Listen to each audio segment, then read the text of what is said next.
อยู่เงียบเหงายังช่วยบรรเทาคลายดังว่าเราอยู่ชิดเคียงไกลโยนภาพละลมโน้มนำเราให้คอยส่งดวงใจไปสู่กันดวงตามีแววแจ่มใสเตือนจิตใจอยู่ทุกวันลื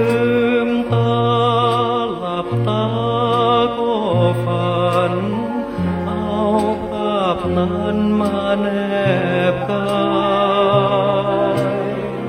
ฉันมีเพียงภาพแต่หากเจ้าของเคียงข้างประคองฉันได้แต่มอง